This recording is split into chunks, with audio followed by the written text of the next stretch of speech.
All right, here we are.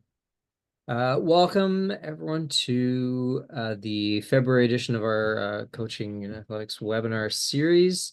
And I'm John LaFranco. I'm the manager of coaching education at Athletics Canada. Kyle Smith, our coaching coordinator, is in the background. And we are excited to welcome today Jane Edstrom. Jane is probably Canada's most highly regarded official. She's worked at numerous Olympic Games, 2 and 1 more coming, World Championships, Commonwealth Games, pretty much any other competition you can think of. She chairs our National Officials Committee, is on the World Athletics Education and Certification Working Group, and she's here today to help us understand some of the recent World Athletics rules changes. So that's what we have in store today. Just a couple things before we begin. You're all muted as usual. If you have questions, please address them in the questions dialog box on your screen. We'll have some time at the end for questions, but also I may, if the questions are sort of pertinent to a particular rule, which they might be, we may just go with questions kind of on the fly as well. So just put your questions in there as they come up. Vous pouvez aussi demander vos questions en français. Je vais traduire. I'll translate in French if needed. The webinar is being recorded and will be posted in the coming days on our YouTube channel, as for all our webinars. And coaches who've entered their NCCP number and are NCCP certified will receive 1 PD point for their participation in the webinar. And our next webinar is going to be March 21st, another Thursday at 7 p.m. And we will be saying yes to para. We'll hear from Jen Wood and Mark Miller about their experience starting to coach para athletes. So if you have wondered what that's like, can you do it? How do you start? Tune in and find out. Kyle's going to put the registration link in the chat. There it is. So you can sign up for that. Yeah, pretty much right away. So I will now pass it over to Jane. She's going to get her presentation up. And basically, this one is mostly just Jane giving a presentation. And like I said, I may interject with questions, but we're here for Jane. So take it away. Thanks very much, John. And to all of you out there, thank you very much for joining us.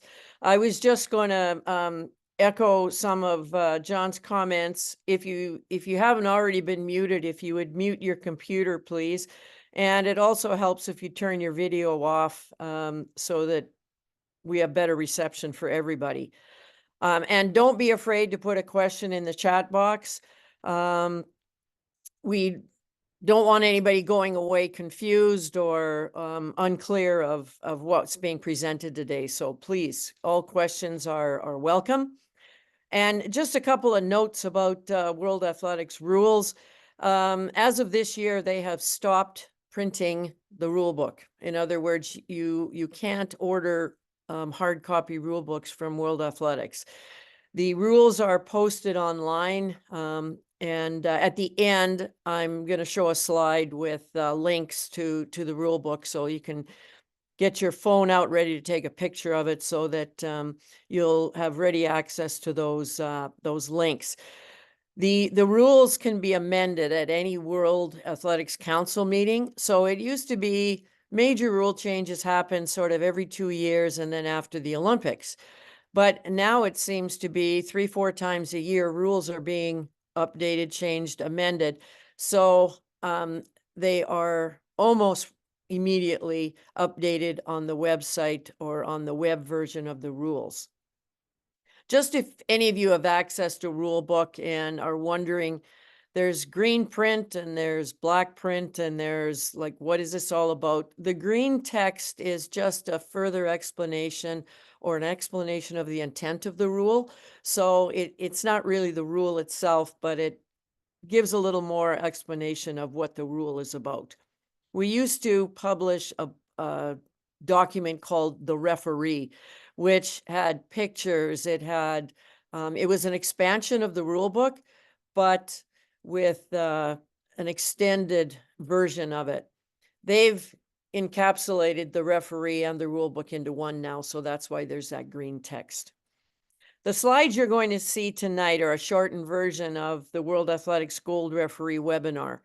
It was presented to World Athletics referees, formerly ITOs.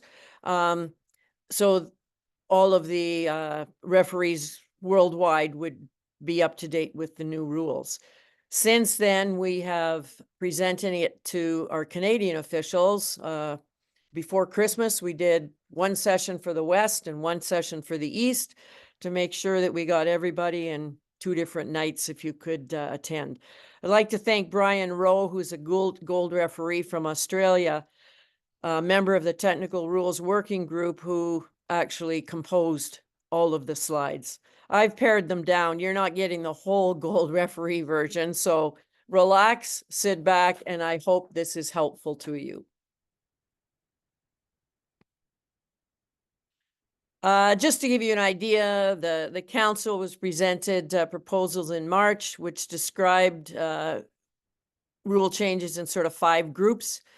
A significant number were just rule changes that is terminology from the world ranking competitions to the one-day events. So not really anything we're going to dwell on. There was a further audit taken to complete the conversion of all generic textual references to gender. So before you saw a lot of he in the rule book, and now it's gender neutral, or we're doing our best to make it gender neutral.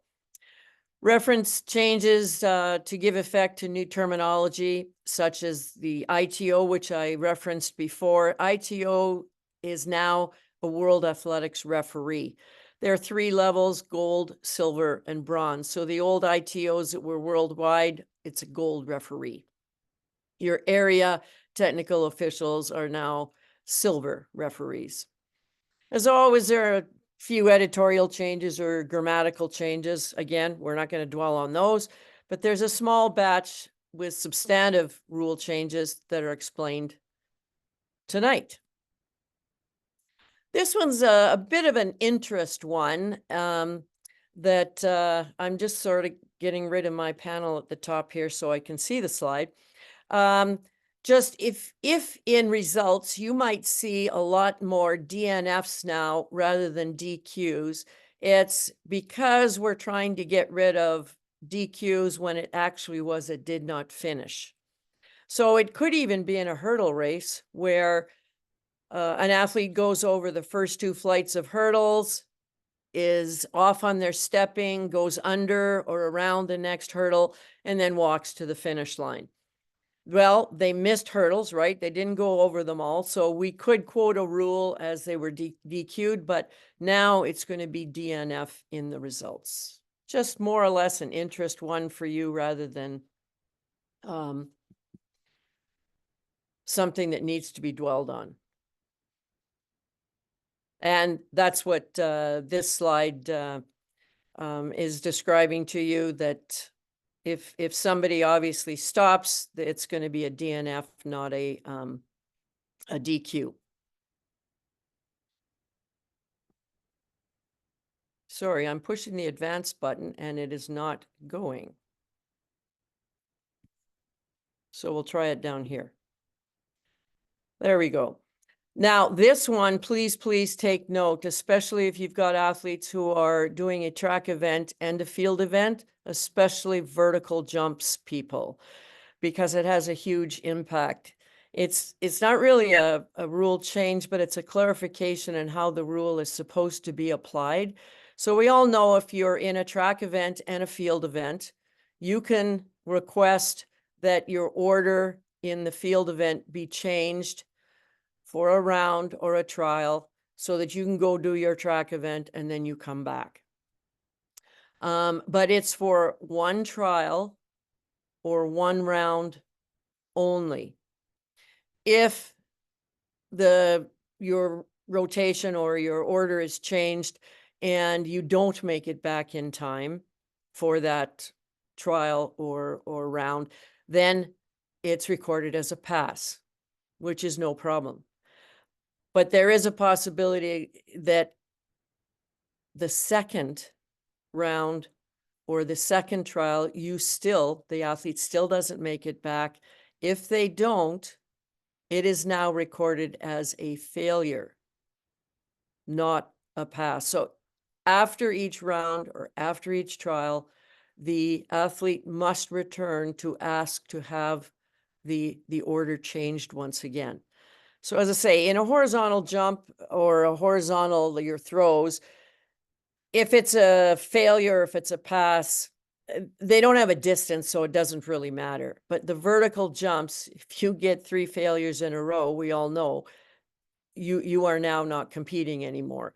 So the athlete, if any of your athletes are in simultaneous events, they must make note of this. I had a question about this one, Jane. For sure. The 4-3. Like, it says that the referee may allow it. Is there a circumstance where the referee might say, no, you have to take your jump, or it's just because the language says may? Right. What is Right. that about? They're allowed to change the order except in the final round. And that has to do with in the horizontal either jumps or throws, where you have the first 3 rounds and then the final 3 rounds. In round 6, the order is not changed because it's in your in the order that you are now standing, correct? So the referee may not change in that round, but all the rest, and I can't really foresee a reason why they wouldn't change the order. So you're right, John, it does say may, but So the athlete just has to make sure they ask for each round. yes, exactly. Okay. All right. Got it. Assistance, this is just one to be educated on. The rule hasn't changed. That as coaches, you can be outside the competition area in the stands. You can record a trial. Your athlete can come over to the stands. They can look at the video and you can break it down. There were some countries or some places in the world that said the athlete was not allowed to touch the video device. And nowhere in the rules did it ever say that. It just said you couldn't bring it back into the competition area. So they were handing out yellow card, warning cards if the athlete touched the device. And we all know if you're standing outside in the bright sunshine, sometimes you need to angle and whatever to be able to see what you're actually looking at. So your athlete is allowed to touch the device. They just can't bring it back into the competition area with them. So it's an education one that they shouldn't be inhibited in touching the device. This is an interesting one for any of your sprinters. The protest on a false start. The rule used to state that the referee had no right to, if the start information system was being used and there was a start that was read by the start information system as being too under the limit, that the referee did not have the ability to allow the athlete to run under protest. I'm not sure how many watched the hurdle race from Eugene, Oregon, where an athlete was like 1,000th of a second under the allowable limit. And since then, this rule has been changed to allow the referee, they may or they should not allow a false start that has been read by the start information system to be run under protest. But however, if they normally shouldn't, if they would like to study the technology further and they don't want to hold the race up, they may allow the athlete to run under protest. Then after the race, study all the technological evidence and make a decision then. So now everybody gets to see the athlete run that they wanted to see. There was a fraction of a hair of under the reaction time. You want to preserve the rights of everybody. So I think this is a great revision to allow the best for the athlete. And we're going to talk about it later coming up, but any athlete who is allowed to run under protest is now, there's a special card. So if you start seeing a red and white diagonal card, so we all know the a false start, if they're disqualified, it's half red, half black. Well, now if you're running under protest, it's a half red, half white.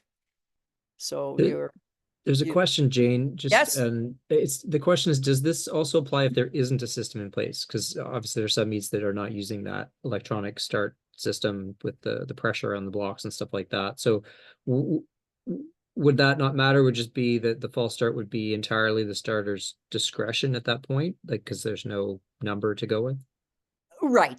And I mean, obviously, any trial or any start or any race, an athlete can orally protest. I mean, we can't stop them from doing it. It's just whether we act on it or not. So yes, if a start information system isn't being used, an athlete can still request to run under protest.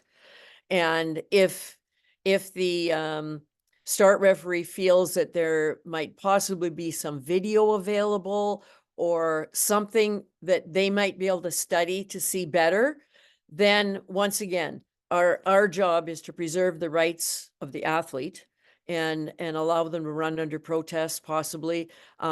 Although if 3 different starters visually see somebody false start, I don't really think that they're going to allow the person to run under protest. But other than that, yes, if there's a hair of doubt and more study is involved, then yes, for sure they can. The referee has the ability to allow them to run under protest. Great, thank you. This is an interesting one. Some of you may have watched some of the Budapest television coverage. And in the 1500, 3000 steeplechase and 5,000 meter races, the qualification to the next round at in the rule book now, we used to have 2 plus the next best times, etc. Right? And now it's you need to be the top finishers in the sections. There's no more time qualifiers.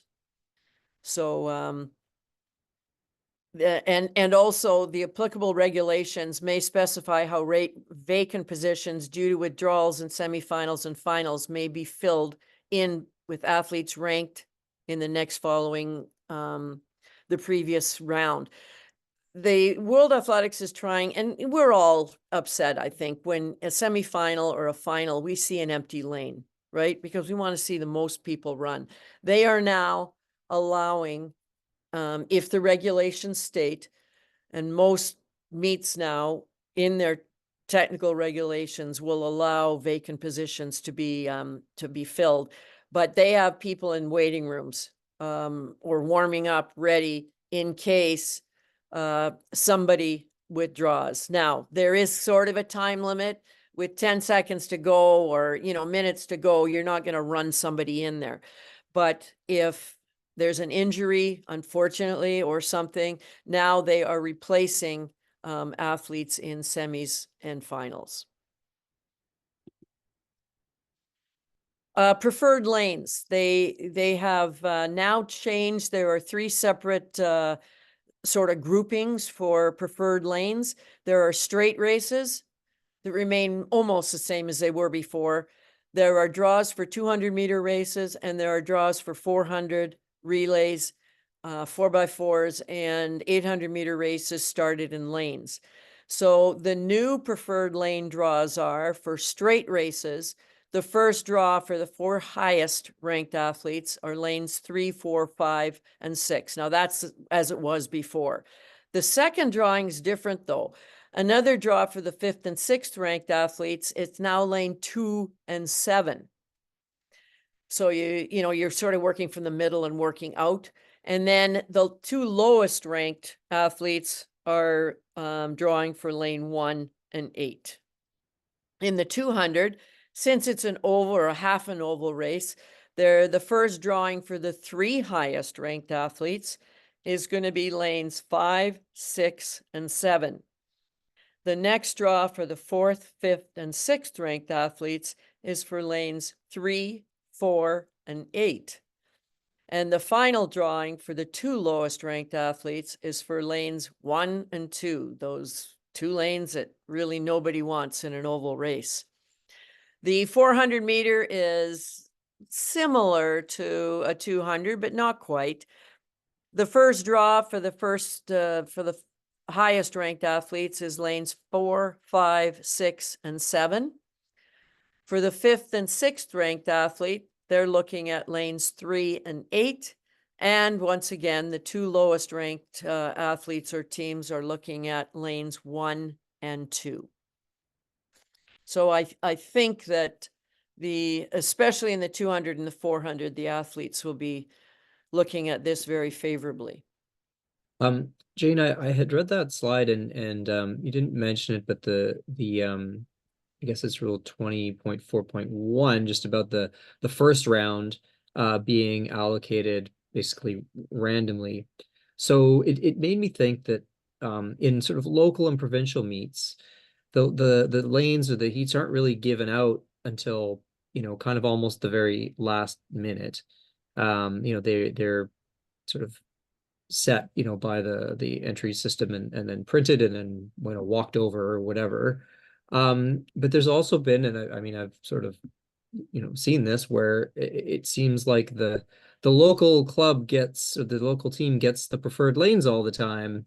And it seems like there's, you know, a little bit of something going on there. So what does like how would a coach or athlete sort of question that or protest that, given, you know, it's a very short timeline, and essentially the way it's done is like, you know, you push a button in Meet Manager and it, you know, sets your lanes. So it's sort of, I don't know, have you?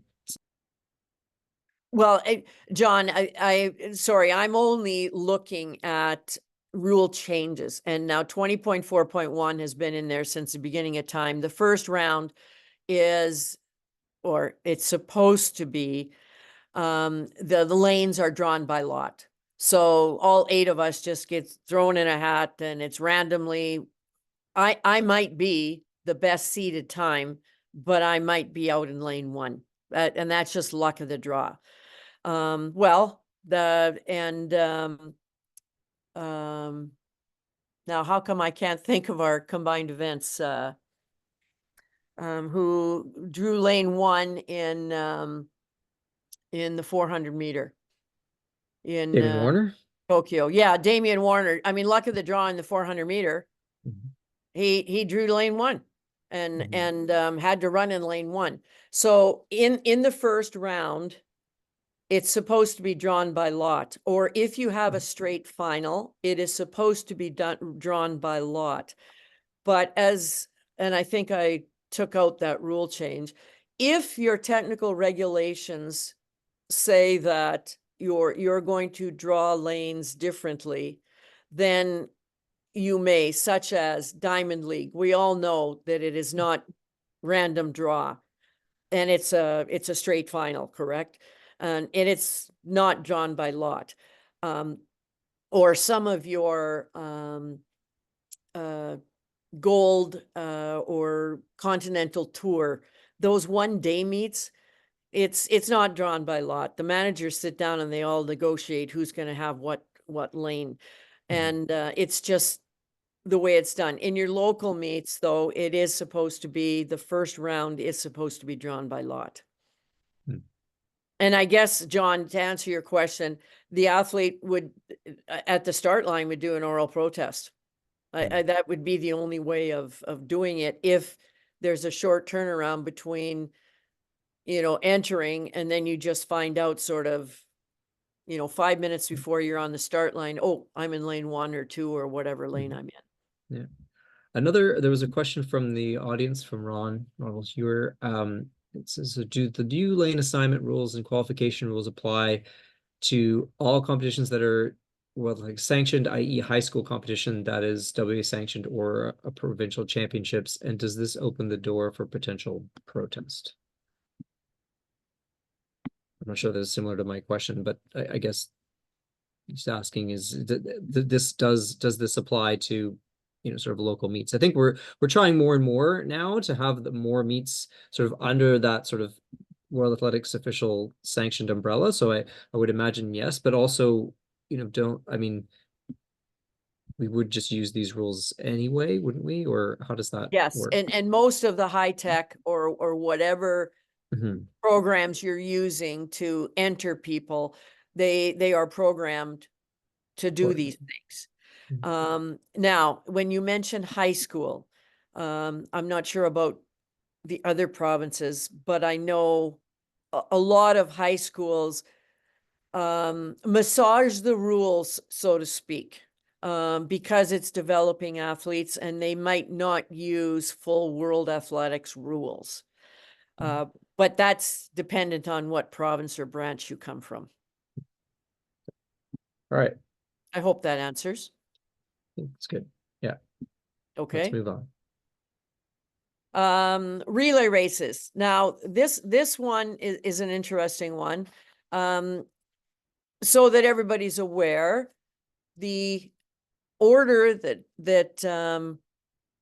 the athletes are running in a relay race normally is required 1 hour before the race is run so that all the paperwork can get done. World Athletics has changed it so that the order that athletes are running in is due at the call room at the first call time. So when they check in at the call room, they submit their piece of paper with, you know, these are the 4 athletes who are running in this order, which is great for the world level where they have all the bells and whistles. They have all the technology and electronic systems that can quickly shoot out all this information to everywhere it has to go. So the new rule is at the call room. The National Officials Committee has put forward a proposed rule change to the Athletics Canada Rules Committee that we remain in Canada with an hour prior, just so that all the paperwork can get done. So just so you coaches know that there's this new rule, there's a potential of a Athletics Canada variation. You might want to voice your opinions on the matter. The reason that World Athletics changed it is, once again, they have a better ability to change on the fly than most of our meets. And if an athlete were injured just before relay time, you can quickly change because you haven't submitted the names yet until they walk into the call room. And you didn't have to find the medical delegate and all that other stuff. Well, not many of us have a medical delegate at our meets and don't have to sort of go through all of that. But anyways, it's just food for thought. So you know that it is a rule change, but the potential in Canada and how it's all going to work, I'm not sure.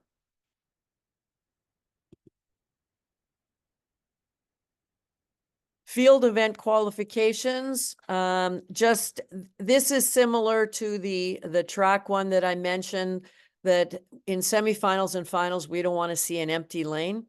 The same thing in field events. We know that the top 12 athletes are sometimes in vertical jumps of 13 or 14 because we can't break a tie, but go to the finals out of qualification. And we want to see 12 athletes. So we want those 12 athletes to have the ability to be in the finals. So if somebody has to pull out because of an injury or, I don't know, personal reasons, then there's now the ability to replace those athletes in the finals. Personal throwing implements, any of you throwing coaches out there are going to like this one. Previous to this, in the World Championships, Olympics, any of the big meets, any implements that were on the organizer's list that were already being supplied. If a personal implement of an athlete was on that list, the athlete could not submit their own personal implement for use. It's now been taken out. You can see it's being stroked out, and personal implements, even if they're on the organizer's list, may be submitted to be weighed in and to be used in the competition. Just a reminder, each athlete is limited to 2 personal implements per event. That rule still remains, but those of you who have throwers who really like their own implement and want to throw it, now it doesn't matter. As long as it's on the approved list, it can be submitted.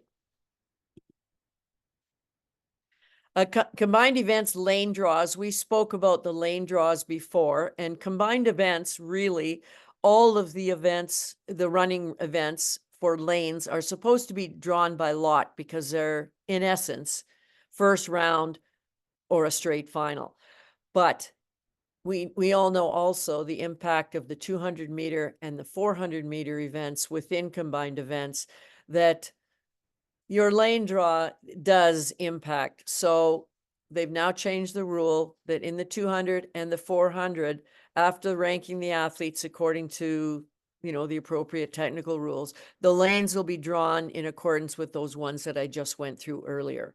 So that will be helpful. I'm sure that the heptathletes and decathletes are going to enjoy this, and it will benefit them as well. So Jane, on the topic of combined events, or running events, I want to take this opportunity to make a rule suggestion. So if you could run it up the chain, I'd like to know what you think of this. For the final event, the 1500 or the 800 or whichever, depending on which combined event you're doing, that it be run pursuit style according to the number of points. So the leader starts, and then because you can calculate the number of seconds per point, second place would go, say they're 10 seconds back, and or 10 points back, and that's 3 seconds. I don't know. Then they go. And then that way, whoever wins that race wins the entire event. They used to do this in modern pentathlon before they changed some things around. It would be very exciting and cool. So what is your take on that? I know exactly what you're talking about, because the general public don't understand that somebody can place 10th and they actually won the combined events. But with the graphics at the world level that they have now, they're trying to let the general public know sort of where people stand visually without putting them on the track like you're mentioning, John, where we actually see them start at different times. So all I can suggest is through Canada, write it up and place it forward, because as I mentioned, the council is considering things numerous times a year, not just every 2 years. So it's All right, worth a well, try. I'm not sure I speak for all the combined events people in Canada or any of them. So I'll see if people who are listening like this, then we can get a petition together or something and talk to the right people. Anyway, all right, just wanted to put that in there because I always just think about that when I think about the combined events running. So no problem. Here's a sort of the second group of rule changes. In August, just prior to the Budapest World Championships, they considered a few more things, providing lane draws for the 800 because they kind of forgot them in the May changes. But we've already gone through that, so we don't have to talk about that now. An extended definition of takeoffs in the horizontal jumps, which we are going to concentrate on. A further interpretation for judging rotational trials and circle throws. We're going to make sure we highlight that one too, because it does impact. And clarification on shoelaces, items falling from the athlete's body in field events. So it's most of these are not a change in rule, they're clarifications as to how the application is to happen. And now this is worth looking at. We're talking about horizontal jumps now. We're talking about triple and long jump. And the definition of a fault before was the athlete, while taking off prior to the instant at which they cease contact with the takeoff board or ground, break the vertical plane. And the key here is prior to the point where they cease contact with the takeoff board. So it's that split second just before they lose contact with the ground. Well, what happened, there have been competitions where an athlete plants on the board, and you know the impact of that plant. Their foot scooted across the takeoff line. Then as they went up to take off, came back, and at the time of release of contact with the takeoff board, they were totally behind the line, even though everybody saw them break the plane. And that was not the intent of the rule. So we have now added three important little words there. The athlete, while taking off at any time prior to the instant.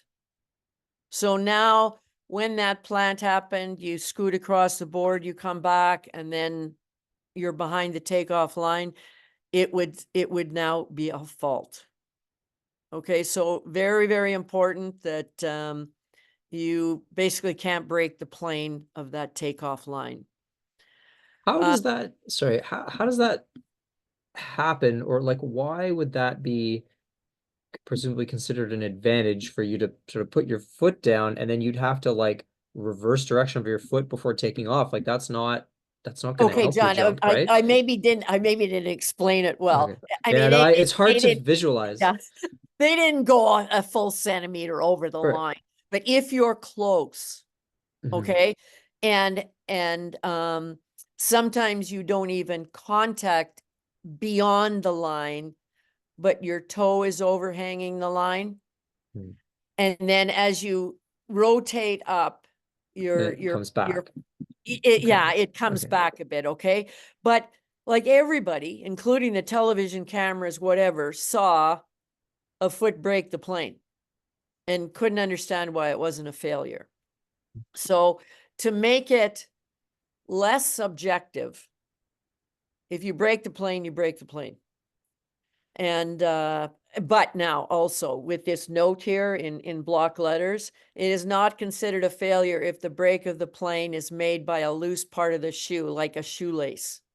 Okay, so we study though that and now at World Championships, I don't know if any of you have seen the video distance measuring, but it's almost like photo finish, the cursor that you have in photo finish, that they can take a picture of the split second and move the cursor and see if any part of the foot, the front part of the foot, is over the takeoff line or not. So realistically, for our officials and for US coaches, not going to change a whole lot. If you break the plane, you break the plane. I don't think the split, the detail that I was talking about before is really going to make that much impact on your athletes. But have them a good plant on the board, but the takeoff line, stay away from it. And once again, too, also to clarify, if a hat falls off, if a shoelace, if my necklace falls off as I'm taking off, none of that that's not a fault. It has to be in contact with the athlete's body at the time that it, breaks the plane. Throwing events. All right.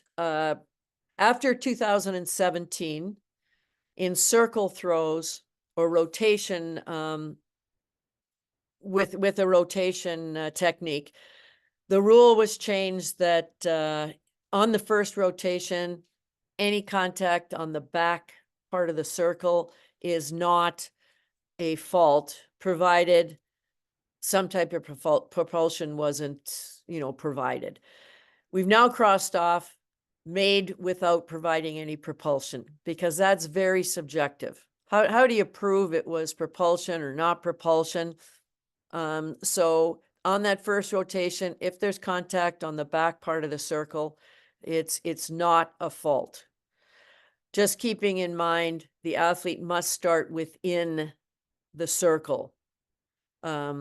They can't be overhanging, or you must stay within the confines of the circle. And again, here too, with throws, if your shoelaces, especially in shot put, if your shoelaces touch the top of the stop board, it is not a fault. If your sunglasses fall off, it is not a fault. So just a little bit of a clarification there. Sorry, I keep losing my cursor here.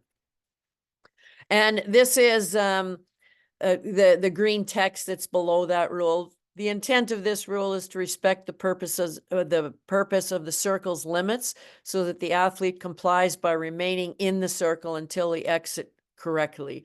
It is, unless they overbalance, only the position of their feet or shoes which is critical.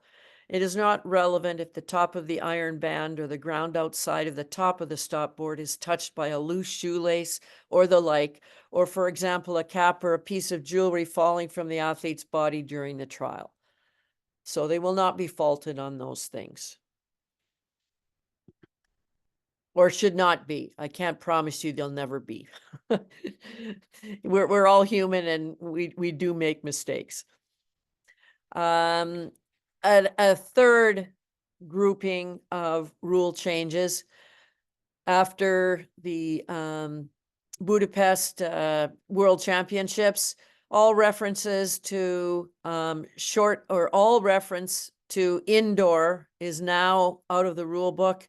Don't worry, we haven't gotten rid of indoor. It's just got a name change. Indoor has now become short track. And transitions from, again, ITO to World Athletics referee, we're trying to change that in the whole rule book. Also, standardization of wording, such as qualification instead of qualifying.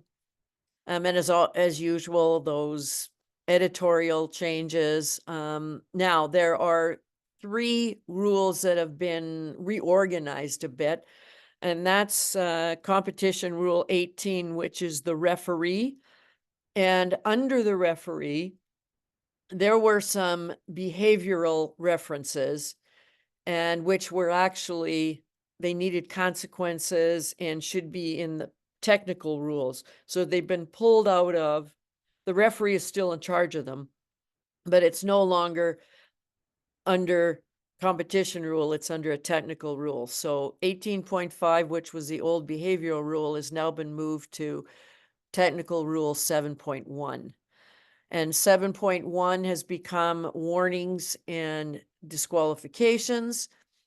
And rule 17, which is the race involving obstruction, lane infringements, they've done some wording changes. The rules themselves haven't changed, or the intent of the rule.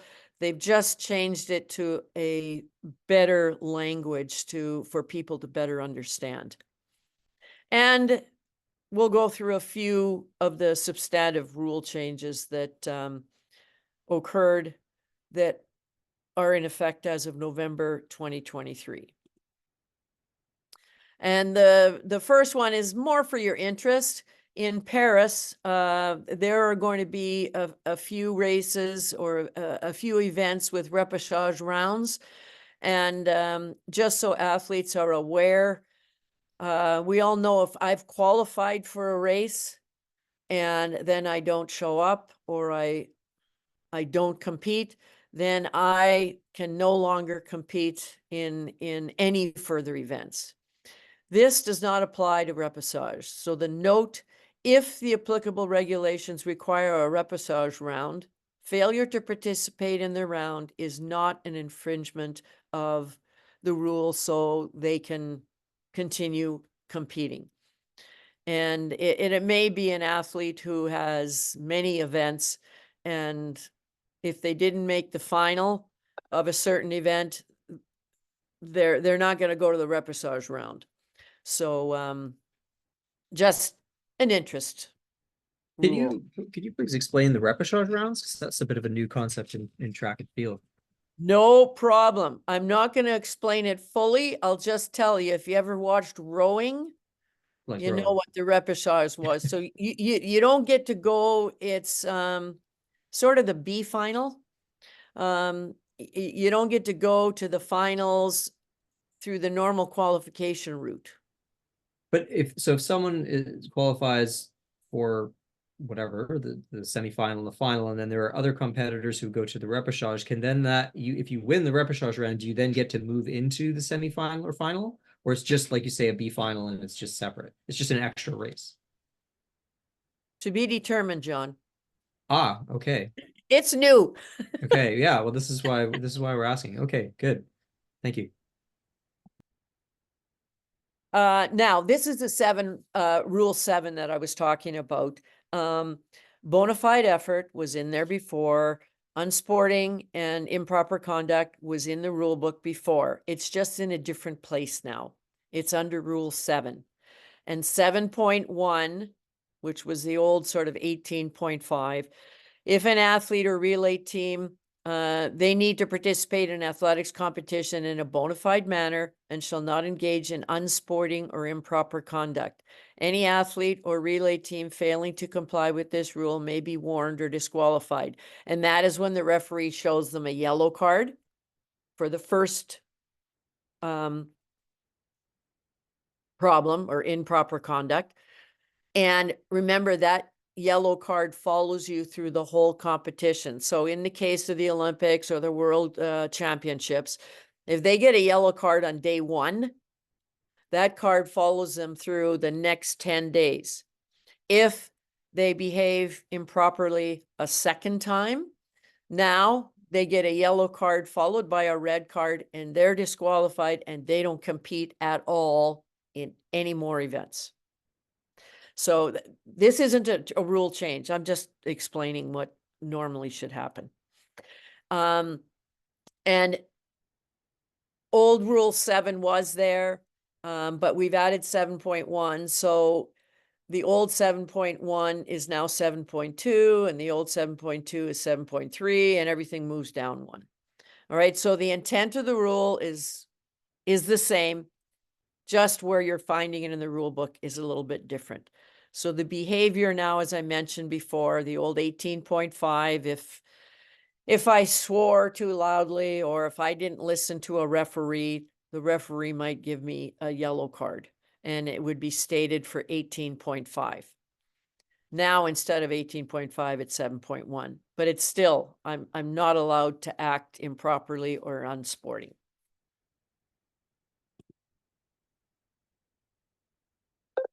And, now this is an important one. Previous to this rule change, if a team in a relay team, if a athlete in a relay event got a yellow card, the card was given sort of to the team, and it didn't follow them as an individual. That relay team had a yellow card, and if you got 2 within one relay, then your relay team was disqualified. If you got a yellow card in the first round and in the semifinals you got a yellow card, then you would be disqualified. But it was a relay team that got disqualified. The rule has been clarified now. The athlete, whoever receives the card, yes, it goes to the relay team, but that yellow card follows the athlete who acted in an unsporting manner. So that has huge ramifications. Basically, you're not supposed to act in an unsporting manner no matter what. So, but the card will follow you. And the next slide might explain better what we're talking about, because it's got some scenarios. So the 7.1 says one individual offending twice or two individuals within a relay event offending each once will result in a red card for the team. And that's correct. And if it's a red card, then they don't compete anymore. 7.2 says that DQ for reasons other than 7.1, remember 7.1 is behavioral, does not prevent an individual from competing in other events. Example, an athlete is DQ'd for a false start in the 100. He can now compete in the 200 without penalty, for sure. Okay, because also if I run on the line a couple of times in, let's say, the 800, then I might be disqualified from the 800, but I'm just disqualified from the 800. I can continue on in other events. 7.3 says that DQ due to two offenses in 7.1. So I've had two behavioral incidents. So I've had a yellow card and a red card, will exclude the individual from further competition in any event.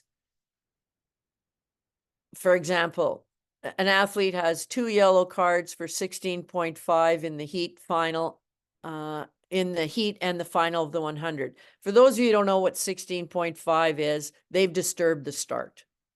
Okay, but on two occasions, they've disturbed the start. So now, not only is this athlete DQ'd from the 100, he is not permitted to compete in the 200 afterwards. 7.4, combined with the green commentary, says that DQ due to two offenses in 7.1 will exclude the relay team from further competition. And if an individual already had an individual yellow card and was responsible for the second team yellow card, then the athlete is excluded from the competition. Other team members are okay to compete again, and that is correct. So once again, the individuals, it's assigned to the team in the case of the relay, but it's also, it stays with the individual who caused the card. The green text looking back at the old 18.5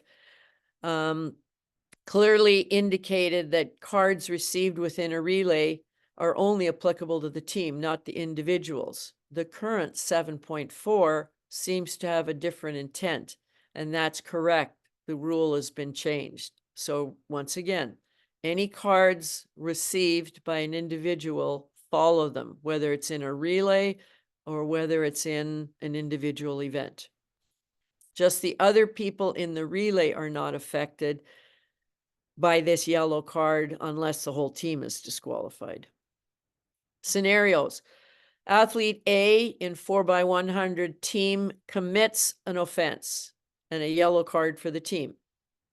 Athlete B, who is carrying an individual yellow card and is part of this relay team with a yellow card, commits an offense and gets a second yellow card for the team. The team is excluded, and athlete B is also excluded. And that would be correct in that scenario. We've got another scenario here. Athlete A has an individual yellow card from his individual 100. He is the first runner of the 4x100 relay team and commits an offense under 16.5. He disturbs the start. When starting for the relay team, is he excluded and therefore the team did not finish as they are missing an athlete? Yes, that is true. Because two yellow cards in the same race is equal to a red, so they're disqualified. Similarly, relay team has a yellow card. For the individual who caused it, does the yellow card carry through to an individual event or to another relay team? And the answer is clearly yes. So hopefully with those examples, it clears up, or it makes it a little clearer as to the cards. Hopefully your athletes don't get any cards. Protests appealing to the start. I'm not going to we talked about the red and white card. Any athlete running under protest will be shown a red and a white card, so that the fans are clear that this athlete will not get a finish time or a place until the protest has been decided. There's a question, Jane, about protests in general. Sure. The question is that, or the coach says that they've been told that coaches need to state the rule number to actually officially protest. Is that true, or can they just protest the specific, like if there's clearly a decision that's been made and they say, well, I don't think that person should be DQ'd, do you have to know what the rule number is that you're protesting? Okay, in an oral protest, that's usually the athlete that's doing that, because it's right at the field event or it's right at the start of the race. And I mean, the coach, US coaches, might be right beside them in the stands, kind of saying orally protest, right? But it's the athlete that has to do that. So no, in an oral protest, they're not quoting rules, because I mean, I don't know about you, but I haven't memorized each and every rule number. Right. I know where to find them, but I don't know what the actual rule number is.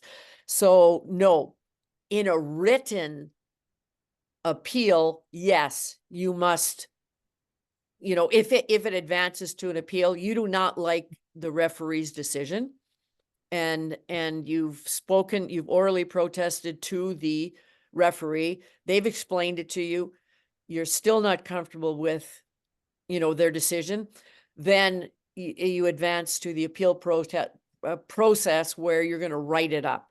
Then yes, you need to start quoting rules. Okay, but I mean, in an oral protest, no.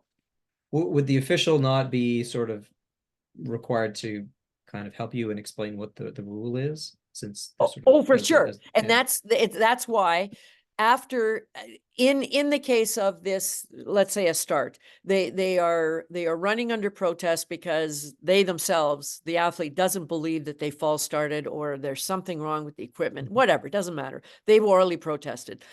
They're allowed to run under protest. Then the referees decided, okay, we're going to allow you to run.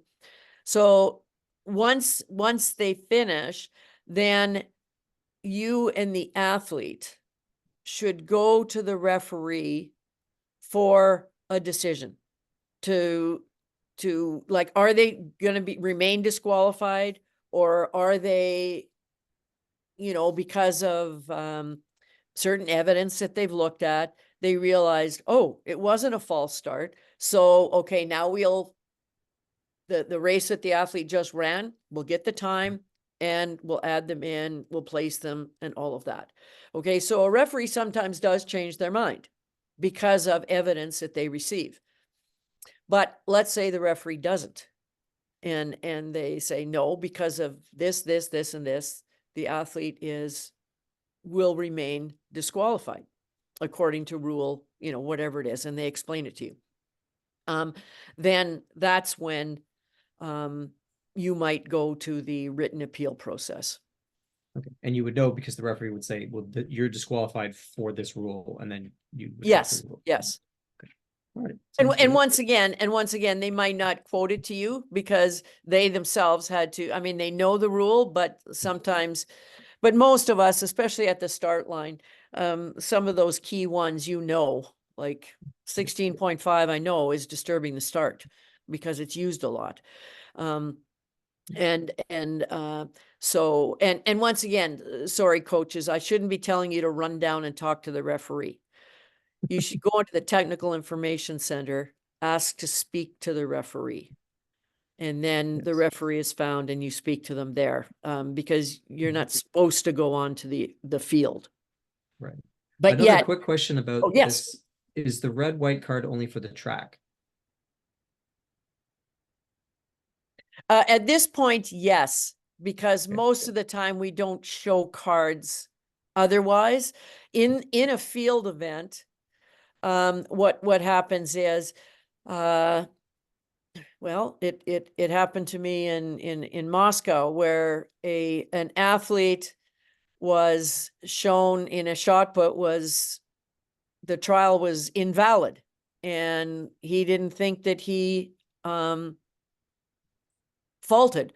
So as a referee, I quickly went to the EDM machine, found out what the distance is, and then we started pursuing, what the problem was. And it's a little hard when you don't speak Russian, but anyways, we were able to settle it at the event site. So he orally protested. We found out that indeed there was not a fault. I thought I blinked at the wrong time, but anyways, there was not a fault. And so we could place the distance in and everything was fine. It's usually settled right at the event site.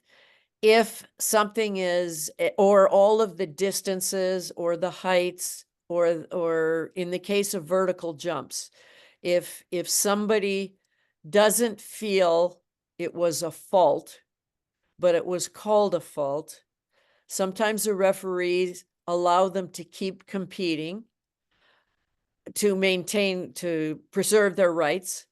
But right now it's an X, and then they keep on, like competing as if it weren't, so that we can go back and we can fix the results if we find indeed, looking at video, it was not a fault. So normally we don't show cards because they just keep competing, but it's a good question. I will ask. Okay. Okay. Any more questions on protests or Nothing cards? currently. Okay. We're No at 8 problem. o'clock, by the way. So John, you asked too many questions. I know, it's okay. It's good. It's good Okay, stuff. We're almost there. I'll go on fast mode here. The rest of these are real quick ones, and they're for the athletes' benefit, most of them. This is a safety thing, predominantly for javelin throwers. Okay. No use of implements is to be done outside the circle or the runway at any time, at any place. Okay. So the practice of javelin picking should never have started and should never have been allowed anywhere. So I just want you to know that. It's now actually in the rule book. So any of you javelin coaches, if you'd start weaning your athletes off of that, all warm-ups is to be not done off the runway. And I guess we could extrapolate that to pole vault, where the use of vaulting poles should only be really on the vaulting runway.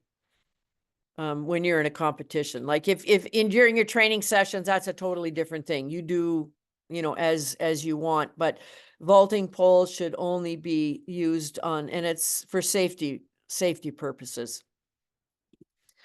Now, speaking about pole vault, any pole vault coaches out there, please listen up and educate. We have to start educating our athletes.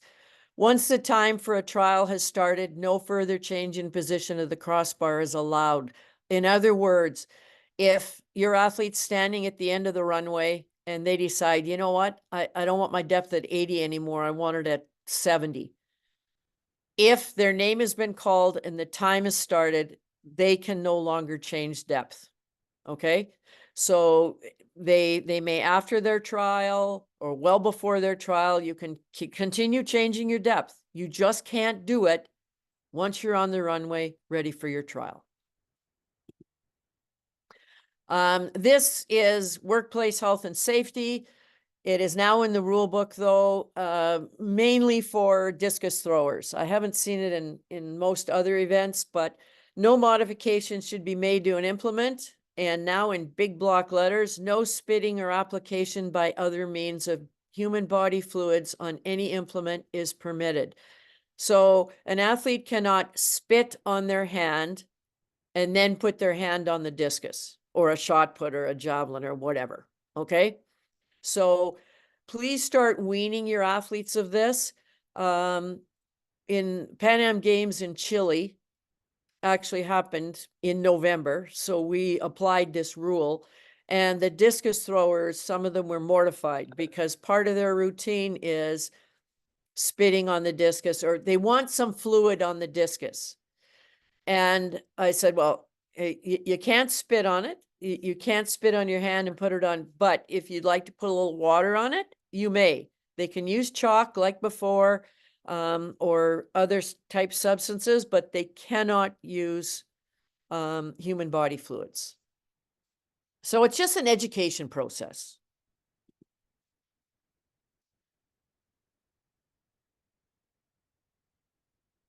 I'm just trying to figure out what we're talking about here now. Oh, and you know what, just the consequence for this is that if an athlete does spit on an implement and you don't have time to tell them not to do it before their trial is a failure. It's going to be an education process. The first, like when I spoke to the discus throwers in Chile, I noticed them do it in the warm-up, and I said, you're not allowed to do that. Please don't do that anymore. And what do you mean? We see people do it all the time. I said, you're correct. As of November 1st, it's no longer allowed. Oh, okay. And so, I mean, it could be a cardable, like I could have given a yellow card, provided now they follow the rule, then we're okay. They didn't know before, let's educate them. But if I ask them not to do it anymore and they continue doing it, then I might bring my cards out. But once again, let's wean them of this habit. And this one, really quick one. Short track is now the nomenclature for indoor competition. The standard references will be for a 400 standard oval track or a 200 standard oval track. It impacts on world records, whether they be world records or world U20 records. There'll be there won't be any more short track records. It'll be world records for men and women, and it'll be world U20 records for men and women. Therefore, you can now run a 50 or a 60-meter sprint or hurdle events outdoors and set a world record. And everybody's going to say, bonanza, we can have world wind aided. No, there will be in the rules adaptations for the wind measurements for those races too. So once again, not a huge rule change, just you're not going to see indoor track anymore. You're going to see short track. And there's just an opening for new race walking events. Like in Chile, there was a mixed marathon race walking event where a male and a female each ran 2 legs, and the exchange was simply clapping of the hands. So in Paris, there's going to be team race walking as well, just so that you have a little heads up as to what's going to happen in the future. And coming up, shoe regulations. If you want to get your camera out, because as of November 1st for 2024, this will be the maximum thickness for soles. And it's giving, they've had a huge task force over the past 5 years pursuing this with shoe manufacturers, etc., so that there's plenty of time for the appropriate shoes to be manufactured and athletes to purchase them. Once again, any javelin throwers out there or javelin coaches, the U18 the U18 javelin, the 700-gram javelin, in April of 2025, the specs will be changed. They're changing the center of gravity, similar to what they did for the women's javelin a number of years ago, moving the center of gravity back so that center of gravity forward and the center of pressure back so that it will fall tip first all the time. So these are the new specs that they're coming, allowing manufacturers time to get it, but that's sort of a year down the road.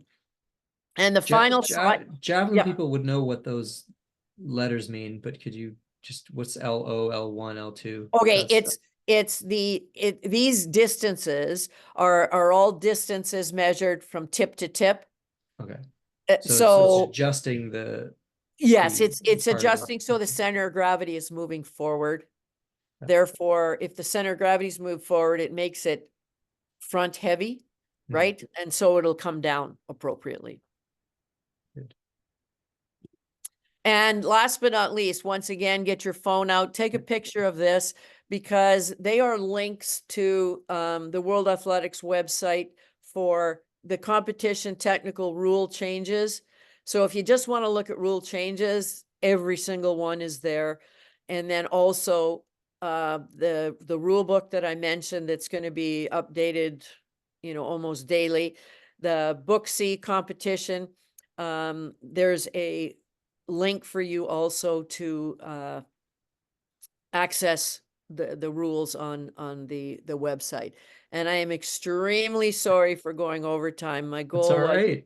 well No, we're under good. an hour. Sorry. No, it's okay. We're good. So usually what happens is right around 8 o'clock or the hour, we see a drop off in the participants, but we did not see that drop off. So you held the attention of the audience. So thank you so much for that. Really interesting stuff. I think, track and field is a very simple, basic sport. Run fast, jump far, throw far, but then underneath that, there's a lot going on. So it's really interesting to see these changes.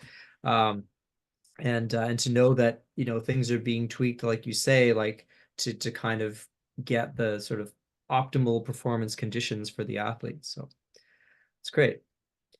Well, I hope the coaching community found it beneficial. It was my pleasure to be with you today. All right, good. Thank you so much, Jane. Thanks everyone for sticking around, and hope to see your names on the list in about a month for para. Thanks and good night. Good night.